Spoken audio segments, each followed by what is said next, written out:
स्वागत है आप सबका हमारे YouTube channel freedom factory study में। आज हम लोग पढ़ेंगे कक्षा 8 गणित अभ्यास 9B समांतर रेखाएं भाग 2। ठीक है, भाग 2 पढ़ते हैं। इसका भाग 1 में हम लोग 3 तक सवाल पढ़ चुके थे। आज हम लोग चौथा सवाल से इसको पढ़ते हैं।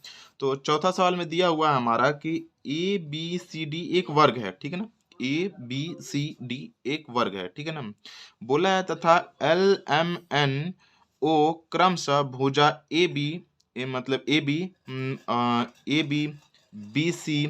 BC और CD मतलब CD और DA का मध्य बिंदु है। मतलब ये मध्य बिंदु जस्ट इसके मध्य बिंदु में, मतलब इसकी रेखा के ये मध्य बिंदु में, इसकी ये मध्य में यहाँ पे M हो गया और इन दोनों के मध्य में यहाँ पे N हो गया और इसके मध्य में क्या हो गया O हो गया, जो कि क्रमशः दिया हुआ है इन्हीं के मध्य में है। ठीक है ना, तो कोण बताना है कि कोण तथा भुजा माप कर देखिए कि आकृति LMNO मतलब कि LMNO एक वर्ग है। मतलब ये हमको बताना है कि एक वर्ग है, मापना है। तो सबसे पहले हम लोग क्या करते हैं कि एक ऐसा मतलब कि रेखाखंड इसी तरीके से बताएंगे या बनाएंगे। ठीक है ना, सबसे पहले हम लोग क्या करेंगे, रचना करेंगे। या मतलब कि रचना तो हुआ है, लेकिन सबसे पहले हम लोग जिस तरीके से उस तरीके से रचना कर लेंगे, या फिर इसी पर हम लोग बता देते हैं कि इस तरीके से हमने किया इसको। ठीक है ना, ये बना हुआ है, इसी पर रचना लिख देंगे। ठीक है ना, रचना टाइप का लिख देंगे, फिर समझ में आ जाएगा कि ये बराबर है या नहीं है। ठीक है, अब देखिए लिखेंगे सबसे पहले हम लोग क्या चीज, सर्वप्रथम यहाँ पे लिख सकते हैं, या फिर रचना पहले लिख लीजिए, रचना। ठीक है ना, अब लिखेंगे कि सर्वप्रथम, ठीक है ना, सर्व, ठीक है ना, प्रथम सर्वप्रथम ABC और D एक वर्ग, एक क्या किया हमने, वर्ग, एक वर्ग क्या किया हमने, एक वर्ग बनाया। ठीक है ना, अब एक वर्ग बना लिया। फिर लिख सकते हैं कि AB, ठीक है ना, AB BC, ठीक है, ये जो सवाल है उसी में लिख रहा हूं, AB BC CD तथा यहाँ पर हो जाएगा DA के मध्य बिंदु, के मध्य, ठीक ना, मध्य बिंदु क्रमशः, ठीक ना, बिंदु क्रमशः क्या किया हमने, मध्य बिंदु क्रमशः सबसे पहले क्या हमारा L है, तो L M और यहाँ पे N और यहाँ पे हो जाएगा और O, ठीक ना, O लिया, O को लिया। अब देखिए, अब ले लिए तो हम लोग ये बिंदुओं को O, पहले तो ये वर्ग बनाए, उसके बाद O बिंदु को मध्य बिंदु में हम लोग O लिए। लेने के बाद क्या करते हैं कि मापा, ठीक ना, मापने पर यहाँ पे क्या हो जाएगा, OL, ठीक ना, O और L जो होगा वो बराबर होगा हमारा O और N के, और बराबर होगा हमारा N और M, ठीक ना, NM बराबर होगा हमारा M और L के, यही तो मापना था।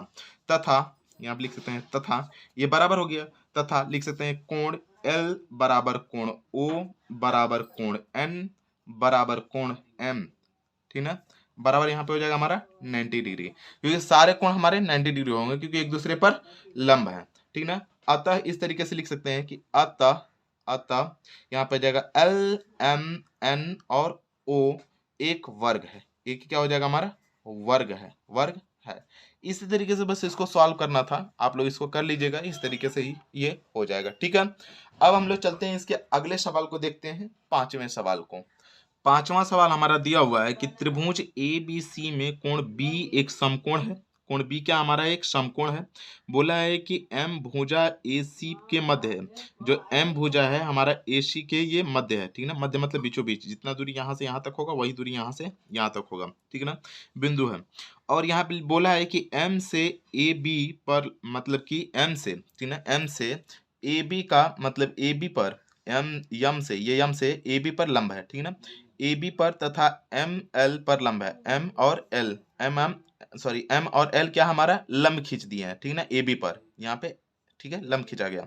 यदि M और N, ठीक है ना, MN भुजा BC पर लंब है, मतलब BC पर ये लंब है, तो यहाँ पे देखिए ये इस पे लंब है और ये इस पे लंब है, ठीक है ना, तो यहाँ पे दोनों जगह क्या हो जाएगा हमारा 90 डिग्री हो जाएगा, और यहाँ पे भी ये क्या हमारा लंब है तो ये भी क्या हो जाएगा 90 डिग्री हो गया, क्योंकि B बराबर समकोण दिखा रहा था, ये भी क्या हो जाएगा 90 डिग्री हो जाएगा।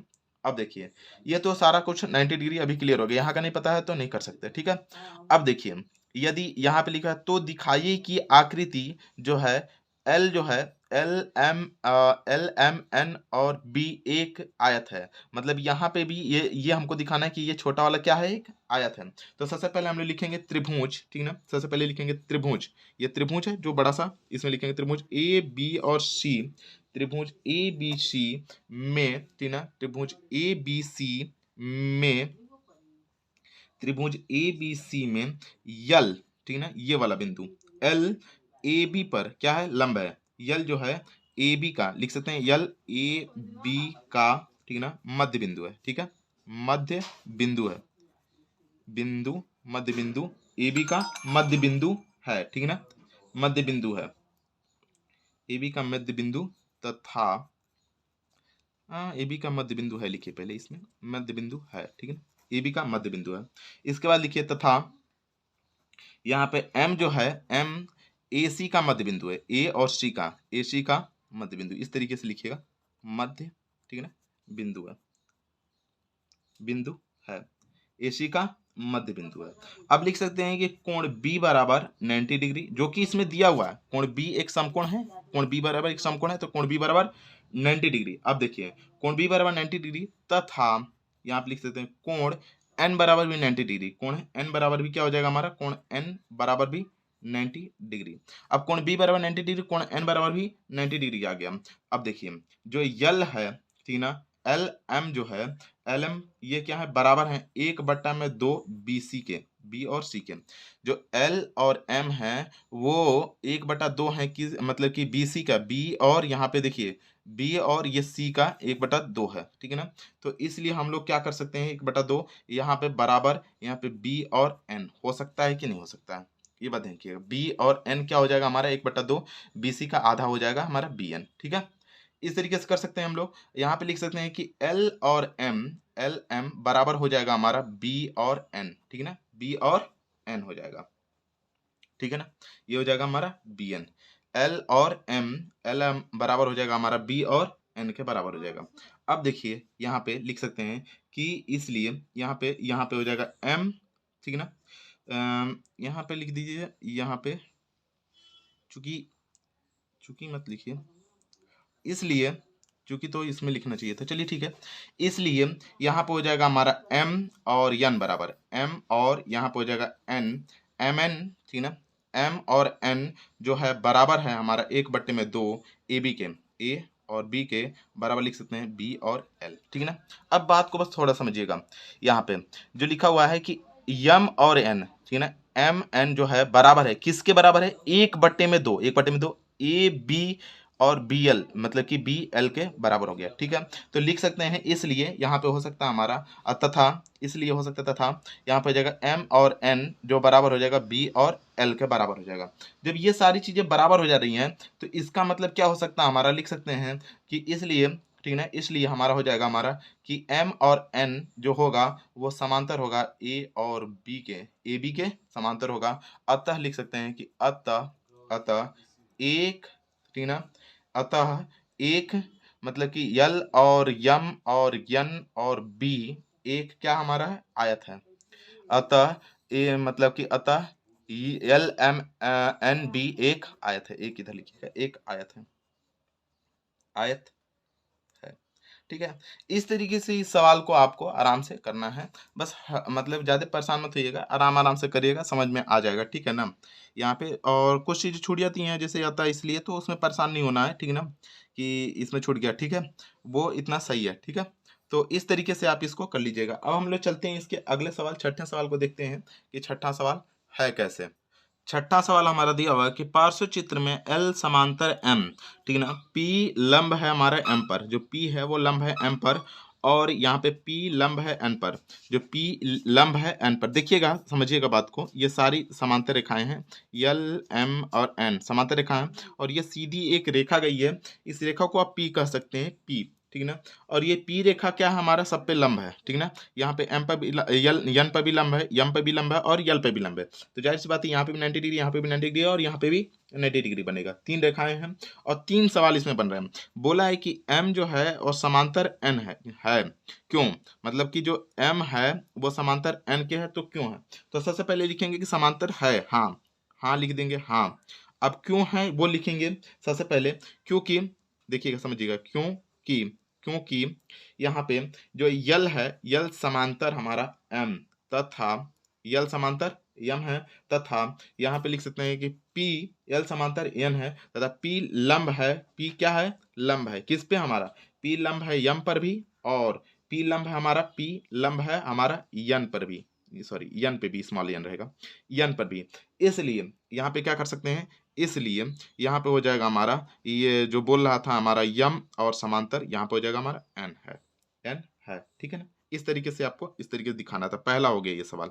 अब हम लोग करते हैं इसके दूसरे सवाल को। दूसरे सवाल में भी क्या करा है, यल समांतर है एन के, तो यल समांतर है एन के, हाँ समांतर है। अब लिखिए क्योंकि, फिर से लिखिए क्योंकि, बहुत ही सिंपल है, बस ध्यान से देखेंगे तो समझ में आएगा। क्योंकि जो है यहाँ पे एल समांतर यहाँ पे हो जाएगा एल समांतर यल समांतर एम, एल समांतर एम, एल समांतर एम है, एल समांतर एम है, और यहाँ पे तथा यहाँ पे हो जाएगा एम समांतर यम समांतर एन है। देखिए एल समांतर एम है, एम के समांतर एन है, इसके मतलब इसके जब समांतर ये है तो इसके समांतर ये है, तो ये दोनों आपस में क्या हो जाएंगे, समांतर हो जाएंगे। अब दिखाएंगे कैसे वो देखिए, चूंकि चूंकि चूंकि यहाँ पे हो जाएगा हमारा इसलिए यहाँ पे एल और समांतर हो जाएगा हमारा एन, एल समांतर एन हो जाएगा, ठीक है, एल समांतर एन हो जाएगा। बात समझ में आ गया। अब हम लोग तीसरे सवाल को इस तरीके से कर लेंगे। इसमें भी क्या बोला है सवाल को कि P लंब है हमारा L पर, जो P है ये लंब है L पर, हाँ L पे भी लंब है, वो तो M पे भी लंब है और N पे भी लंब है, लेकिन बस पूछा है हमारा L पे लंब है, तो हम लोग लिखेंगे कि हाँ लंब तो है, हाँ लंब है। अब इसमें भी लिखेंगे चूंकि चूंकि यहाँ पे लिखेंगे L और समांतर हमारा क्या, हमारा M है, L समांतर हमारा M है, तथा यहाँ पे हो जाएगा P लंब है N पर, P किस पे लंब है, P लंब है N पर, ठीक ना, P लंब है N पर, इसलिए हमारा इसलिए हो जाएगा P लंब हो जाएगा, P लंब है यहाँ पे L पर, P लंब हो जाएगा L पर। क्यों लंब हो जाएगा, क्योंकि ये सभी क्या हमारे समांतर दिख रहे हैं ना, क्योंकि L समांतर है M पर, तो जब M पर भी अगर ये लंब डाल रहा है, M पर ये लंब डाल रहा है, तो जब समांतर है तो इस पे भी लंब डालेगा। यहाँ पे लिख सकते हैं P समांतर P लंब है N पर, यहाँ पे देख सकते हैं कि L समांतर N, तो L समांतर जब यम है तो यहाँ पे P जब लंब है हो जाएगा यम पर, जब P लंब हो जाएगा यम पर, तो जाहिर से होते P लंब हो जाएगा L पर भी, ठीक है। तो इस तरीके से इसको आपको करना था। तो आज के लिए इतना ही, अगले वीडियो में हम लोग अगला चैप्टर देखेंगे।